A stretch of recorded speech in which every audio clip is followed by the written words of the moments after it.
नमस्कार। सच्चाई अपने आप सामने आ जाती है। Truth has the very uncanny habit of appearing and reappearing. पिछले 2-3 साल से कांग्रेस का आरोप हमारे ऊपर रहा है कि हम संविधान बदल देंगे। पिछले लोकसभा चुनाव में उनका एकमात्र थीम यही था, आपने याद होगा, जो बिल्कुल झूठ पर आधारित था, एक भ्रामक प्रचार था। A complete falsehood and misleading campaign was undertaken by the Congress party in the last election, that if BJP gets majority or 400 seats as they claim, they will change the constitution. हमने बार बार कहा हम बदलेंगे नहीं, और हमने बदला भी नहीं। हमने एक बार बदला जब 10% एक्स्ट्रा रिजर्वेशन गरीब समाज के लोगों के लिए दिया, तब उन्होंने उसका समर्थन किया। आज मुझे पहला सवाल उठाना है कि मुस्लिम वोट बैंक परस्ती में देश कहां जाएगा? A very larger question today is emerging in the country. That in quest for vote bank politics, appeasement politics, and bluntly speaking for the sake of Muslim vote, where the country will go. ये जो one up manship चल रही है, ये एक बहुत बड़ा विषय है। आज के एक स्टेटमेंट पर आने के पहले थोड़ा मैं हिस्टोरिकल बैकग्राउंड देना जरूरी है, to expose the Congress party. याद करिए, इन्होंने शाहबानों के जजमेंट को पलट दिया था ना, और शाहबानों का केस क्या था, आज के देश के नौजवानों को ये जानने के लिए जरूरी है, वो जानते भी होंगे कि एक लगभग 70 साल की बूढ़ी महिला को उसके पति के द्वारा मेंटेनेंस नहीं दिया जा रहा था। उसने सीआरपीसी की धारा 125 में मेंटेनेंस की गुहार लगाई, जिसको मजिस्ट्रेट कोर्ट ने दिया, जिसको हाई कोर्ट ने दिया। उनके पति बैरिस्टर थे, सुप्रीम कोर्ट तक चैलेंज करने आए, और सुप्रीम कोर्ट ने कहा कि 125 CRPC design to give maintenance to a woman, wife, is religion neutral. इतना हंगामा हुआ कि राजीव गांधी को झुकना पड़ा, उस जजमेंट को अंडू करना पड़ा, लॉ बदल करके। बहुत से पत्रकार मित्रों को मालूम होगा कि 3 तलाक का समाप्त करने का जो बिल था, देश के कानून मंत्री के रूप में मुझे लाने का सौभाग्य माननीय प्रधानमंत्री जी ने दिया था। 3 तलाक की प्रथा आज पाकिस्तान में भी सीमित है, बांग्लादेश में भी सीमित है, जॉर्डन में, मलेशिया में, इंडोनेशिया में, सीरिया में, क्योंकि ये बहुत ही कुप्रथा है। It is almost akin to a crime against the womanhood by just uttering talak, talak, talak. The matter ends. Supreme court ने साराबानो केस में जजमेंट में कहा, it is patently unconstitutional, it is not even permissible under the Quran, उन्होंने ये भी कहा था।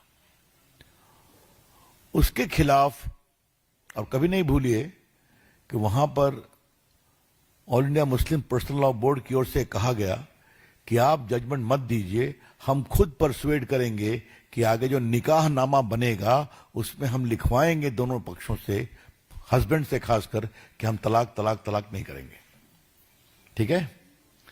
और उसके बावजूद पूरे देश में कैंपेन हुआ।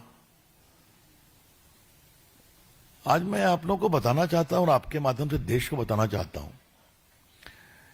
कि कांग्रेस पार्टी की नेता सोनिया गांधी एक महिला है, टीएमसी की नेता ममता जी एक महिला है।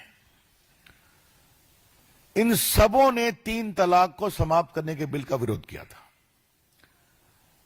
Women leaders who have otherwise long record of activism in public life, just for the sake of vote bank politics, 3 तलाक को समाप्त करने के कानून का भी विरोध किया था।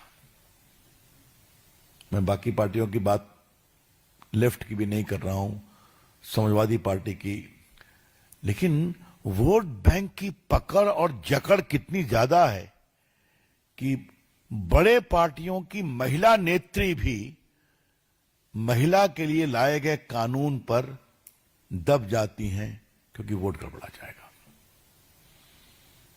ये दूसरी कहानी हुई। बीच में कई और मामले आए हैं।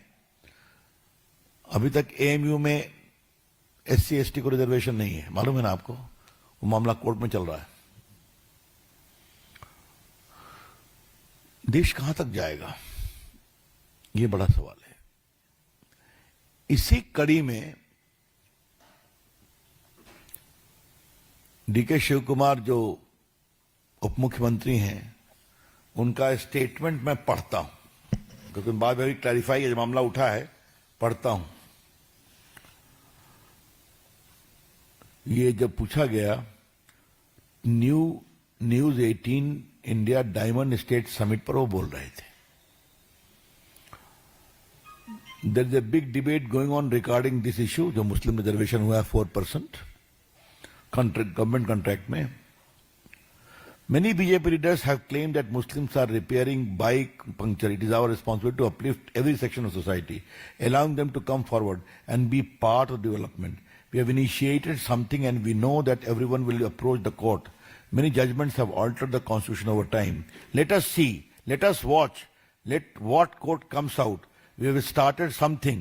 I know that everything will go to the court. Let us wait for some good day. The day will come. Lots of changes are there. Constitution will be changing. There are judgments which alter the constitution also.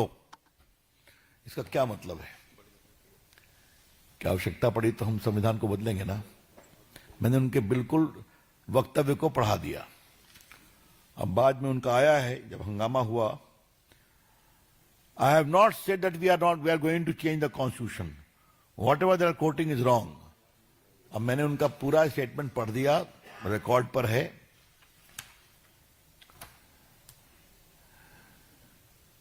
कहां तक जाएंगे आप? भारत के संविधान में religion based reservation is not permissible. आपको पता है, डॉक्टर अंबेडकर की उक्ति को भी हमने कई बार कहा है, अभी फिर पढ़ दूंगा।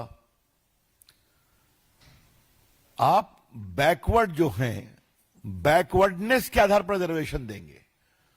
सीधा 4% मुस्लिम्स को हम दे रहे हैं reservation on government contract. It is simply not permissible, illegal, unconstitutional.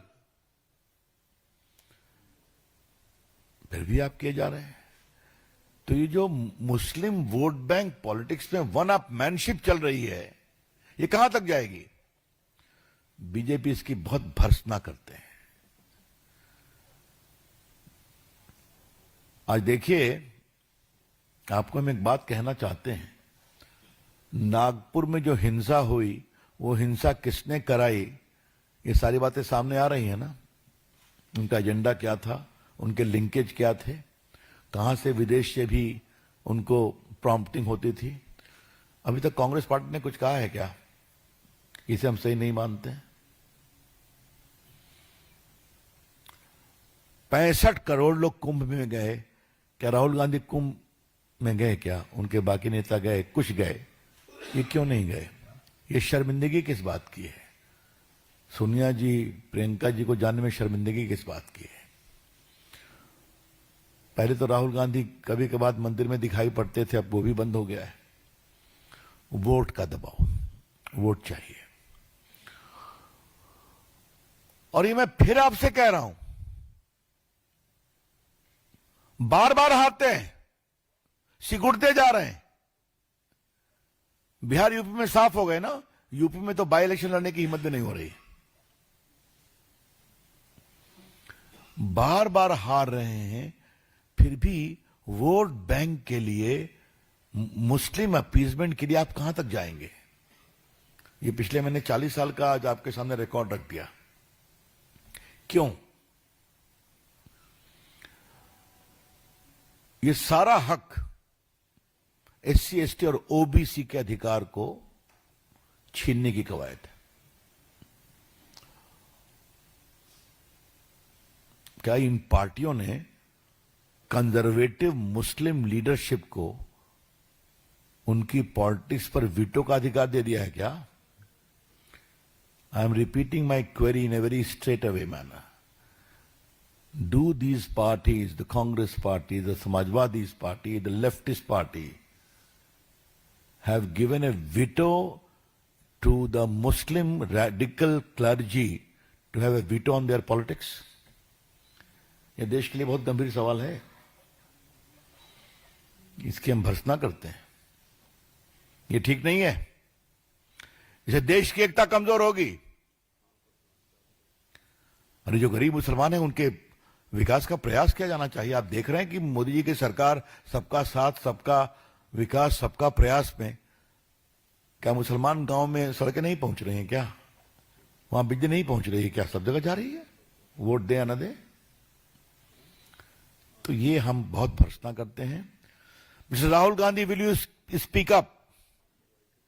Rahul Gandhi ji, आप क्या मिस्टर अपने जो उप मुख्यमंत्री हैं डी शिव कुमार, उनकी टिप्पणी पर आप कोई टिप्पणी करेंगे क्या? आप देश को क्लैरिफाई करेंगे कि कांग्रेस पार्टी संविधान को नहीं बदलेगी अपीजमेंट के लिए? बीजेपी की ओर से हम स्पष्ट पूछना चाहते हैं. राहुल गांधी, कांग्रेस के अध्यक्ष, सोनिया जी, आप देश को बताएं कि जब रिलीजन बेस्ड रिजर्वेशन परमिसिबल नहीं है तो इसके लिए आप संविधान को नहीं बदलेंगे. ये देश जानना चाहता है. क्योंकि डीके शिव कुमार एक शुरुआत है. कांग्रेस पार्टी का हिडन एजेंडा है कि संविधान को बदलेंगे वोट के लिए. और जो बजट आया है कर्नाटका में, उसका तो डिटेल्स आपके सामने चर्चा हुई है. क्या क्या उसमें फैसिलिटी दी गई है. मित्रों, मुझे 2-3 मुद्दे और उठाने हैं, वो जुड़े हुए हैं. ये दलित मुस्लिम और दलित क्रिश्चियन क्या होता है? बार बार कर्नाटका में इसकी चर्चा होती है. ये रंगनाथ मिश्रा कमीशन मनमोहन सिंह की सरकार ने बिठाया था. उसने कहा था उनको आरक्षण दो. सच्चर कमेटी ने कहा था मुस्लिम, तो उस पर हमारे श्रीमान मनमोहन सिंह बोले Muslim the first right over the national resources. एक बात आप जान लीजिए, आज मैं चाहता हूं कि पार्टी की ओर से स्टैंड हम स्पष्ट करें. दलित मुस्लिम की जो बात होती है, तो जब भारत का संविधान बना तो हमारे संविधान निर्माता अंबेडकर जी हों, सरदार पटेल हों, नेहरू जी हों, डॉक्टर राजेंद्र प्रसाद, मौलाना आजाद समझते थे कि दलितों के साथ जो अत्याचार हुआ है वो हिंदू समाज की कुरीति है. इसलिए वो सिर्फ हिंदुओं को ही मिलेगी. जो कॉन्स्टिट्यूशन शेड्यूल कास्ट ऑर्डर है 1950 का, उसमें लिखा हुआ है it shall apply to Hindus. और बाद में उसमें बुद्धिस्ट और सिख्स भी जुड़े, क्योंकि लार्जर हिंदू फ्रेमवर्क में संविधान में आते हैं. Not Muslims. मैं रिपीट करता हूं, शेड्यूल कास्ट रिजर्वेशन ऑर्डर 1950 वो संविधान का पार्ट है. किस किस स्टेट में किसको दलित के रूप में रिकॉग्नाइज किया जाएगा वो लिखा हुआ है. वो सिर्फ हिंदुओं के बारे में लिखा हुआ है. आप जब दलित मुस्लिम की बात करते हैं तब तो आप इन्हीं के अधिकार को छीनेंगे ना, इनका कोटा छीनेंगे ना. एक सुप्रीम कोर्ट का बड़ा फेमस केस है सुसाई बनाम स्टेट ऑफ तमिलनाडु. उसमें क्रिश्चियन थे जो पहले हिंदू थे, दलित चाहते थे. वो रिजर्वेशन का लाभ लेकर के रेलवे के अफसर हो गए. उसको चैलेंज किया सुप्रीम कोर्ट तक. मद्रास हाईकोर्ट ने रिजेक्ट किया उनके क्लेम को. सुप्रीम कोर्ट ने कहा कि ये जो रिजर्वेशन है ये सैकड़ों वर्षों से दलितों के खिलाफ जो कुरीति, विभेद और अत्याचार हुआ है उसके कॉम्पनसेशन के रूप में है. जब तक आप नहीं बताएंगे कि क्रिश्चियन बनने के बाद भी आप भी उसी कुरीति से ग्रसित हैं तो आपको इसका लाभ नहीं मिलना चाहिए. That is the law of the country. आप कहते हैं दलित मुस्लिम, दलित क्रिश्चियन, हम इसकी बहुत भर्त्सना करते हैं। भारतीय जनता पार्टी दलितों के अधिकार पर अतिक्रमण करने के किसी प्रयास का विरोध करेगी। The BJP would like to emphatically state it shall vehemently oppose any overt or covert attempt to encroach upon the reservation rights of SC and ST। यह हम स्पष्ट कहना चाहेंगे। मित्रों, एक अंतिम बात मुझे कहनी है कि आजकल इतिहास के फिगर को लेकर बहुत चर्चा हो रही है। कभी कोई राणा सांगा ऐसे महान प्रतापी राजा की आलोचना कर देता है, देश की गद्दारी की। कभी औरंगजेब की पैरवीकारी में लगे रहते हैं लोग। हम स्पष्ट कहना चाहेंगे, ये देश शिवाजी को अपनी प्रेरणा मानेगा, कभी औरंगजेब को नहीं। और जब औरंगजेब और शिवाजी में चुनना होगा, ये देश शिवाजी को चुनेगा। ये अलग बात है कि कांग्रेस के समय शिवाजी के उपलब्धियों को थोड़ा छुपाने की कोशिश की गई थी, आप जानते हैं इसको। कल माननीय दत्ता जी ने एक बहुत बड़ी बात कही है कि ये जो लिबरल गैंग है दिल्ली के एकेडमिशियन, कभी वो दारा शिकोह की बात करते हैं क्या? कभी किया है क्या? कितना अत्याचार किया उनके भाई ने? इसीलिए कि दारा शिकोह ने साफ साफ कहा था कि भारत में गीता भी जरूरी है, उपनिषद भी जरूरी है, हाँ? वेद भी जरूरी है। उसने किताब भी लिखवाई थी फारसी में, तो वो देश को पहचानता था। तो इस पर तो कोई कुछ नहीं बोलते हैं ना। राहुल गांधी जी, आज आपसे मैं सवाल पूछ रहा हूं, कांग्रेस पार्टी से सवाल पूछ रहा हूं। औरंगजेब बनाम शिवाजी के ऊपर जो विवाद चल रहा है, उसमें आप कहां खड़े हैं? The BJP would like to straight away ask Mr. Rahul Gandhi and Congress party as to where they stand in the ongoing controversy with regard to the legacy of Chhatrapati Shivaji Maharaj and Aurangzeb। Congress party इसका जवाब दे। हम जानना चाहते हैं और देश भी जानना चाहता है। इस पर आपकी खामोशी से काम नहीं चलेगा। कांग्रेस पार्टी का एक बहुत जबरदस्त तरीका रहता है, कन्वीनियंट साइलेंस, सहूलियत के अनुसार शांति, चुप्पी। ये नहीं चलेगा। देश इस कंट्रोवर्सी, विवाद, ये सवाल है विरासत का, ये सवाल है भारत की परंपरा का, ये भारत की सांस्कृतिक एकता का। That's all friends, I am open two questions now.